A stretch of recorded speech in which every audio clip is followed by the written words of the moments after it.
It seems like almost everything has changed in career mode this year. The menus are different, you can change tons of new settings, and of course, there's about an extra 50 nations we can scout for our academies. But has player development actually changed at all? Well, that's what I'm going to try to find out today. In the past, there were actually 4 areas of career mode that would impact how fast the player develops. Loans were one of the most broken ways to grow a player, but development plans, morale, and game time actually all changed how fast a young player would develop. Every year, the balance between these 4 things seemed to change, so it's important to learn how it works this year. We're going to start by looking at game time, and you'd think that this would be one of the most important things when it comes to growing a player, but last year it actually barely mattered. From what I found on FC24, game time actually only impacted form, which was then used to develop how much a player would grow via the development plan. Is it the same on FC25? Well, honestly, it looks like it is. Playing every minute of every match doesn't matter if the player is only performing at 6 out of 10. Playing a third of the matches but averaging 8 out of 10 is actually so much better for development. It's also quite disappointing that the division a player is playing in doesn't matter either. This Endrick played every game in League 2, while this one played every game in La Liga. He grew the exact same amount despite one of the leagues being so much tougher. While it doesn't matter which league they're in, if anything, worse leagues will actually have players developing faster, because they'll have higher average ratings and better form, which is kind of the opposite from what you'd expect. But does the league actually matter when it comes to loans? You see it quite a lot that Premier League teams will loan players to League 1 and League 2. The better the player is, the higher up the pyramid they go. So does this actually apply on FC25? Well, loans also still work in the same way. A player that's in your league will have their match time semi-simulated, whereas players in other leagues will hide how well your player is doing. When the loan ends, potential still changes up or down by a few points, and players will still grow a bit faster when out on loan than they would do when at your club. Okay, so playing time and loans still work in the exact same way they did on FC24. So let's move on to the most important thing to look at, which is coaches and development plans. You might notice that your player grows faster when you switch their plan, and you might have also noticed this part of the screen right here. But what is Dev Boost, and why does changing plans actually increase development speed? So development boost is the first thing we'll look at, and this comes entirely from coaches. If you hire the right amount of coaches and they have the right amount of stars to reach the number you can see right here, you'll get a very high dev boost on all of your players. If you don't bother hiring any coaches, you'll get a very low dev boost. This actually makes a huge difference because EA has split the coaching systems up into 4 areas last year. Every coach is assigned to attack, midfield, defense and goalkeeping, and as you'd expect, players are linked to the relevant position, and this affects both senior and youth players. So a 5-star goalkeeping coach can probably train every single goalkeeper at your club, but you might need about 14 or 15 stars to train every single midfielder. As long as the amount of stars match the number we looked at earlier, you're going to get the maximum dev boost, and this will make quite a significant difference.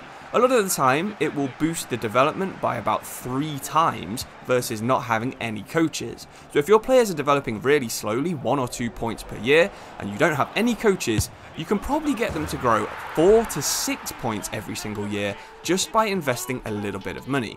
The other part of the development plan system is also quite important to look at. If you change the player's role, they will grow their attributes in different areas. If you played FC24, you know all about this because it still works in the exact same way, but your players will develop faster if you're making them be more rounded than if you're just developing them in a specific set of skills. If you have a centre midfielder who's got 90 for passing but 60 for defending, if you switch to one of the ball-winning midfielder roles, your player will actually develop faster than if you're doing something like deep line playmaker.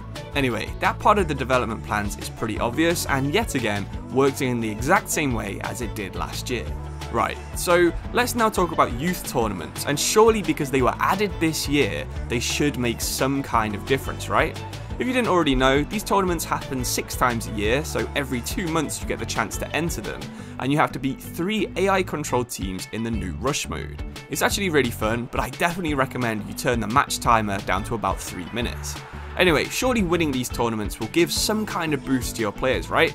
Well, no. From what I can tell, all you get is a social media post from Fabrizio Romano, and that's it. There is actually a way to find out what your player's potential is by playing them though. If you play a game, head to performance and have this setting on in the pre-save settings, you'll have your player's potential shown to you in the top corner right here. It is a little bit disappointing that this doesn't do anything. You can only choose 5 players and you can only do them 6 times a year, so if you got 1 overall for winning on every player that you used, that would be something that I think would be quite balanced. Anyway, it doesn't actually seem like too much has changed from FC24, but while we're talking about developing a player as quickly as possible, let's talk about one of the new features that you can find in the pre-save menu. On FC25, we can actually change how fast players improve, and this applies to every player on the game, so if you select slow, AI players will stay on slow. If you choose high, every single player in the game will grow faster. As you can see, there are 2 options here. One is for academy players and one is for senior players. Just to see what kind of difference this made, for a video I made a few weeks ago, I put Endrick in a team in League 1 so he'd play every game and simulated a season in all 3 settings. There were no coaches, he was at the same club and on the same development plan, and after a season on fast he reached 79, on the default setting he also reached 79, and on slow he reached 78. I simulated the whole season, so if you played every game, got high match ratings and had coaches, of course this would be higher for you. But compared to the past few years, normal is already a lot slower than it was before. On FC24, even if you didn't have coaches, your player was in average morale and form, you probably could have got Endrick to reach 82 or 83 by the end of the first season. But now even reaching 80 would probably be a pretty good result.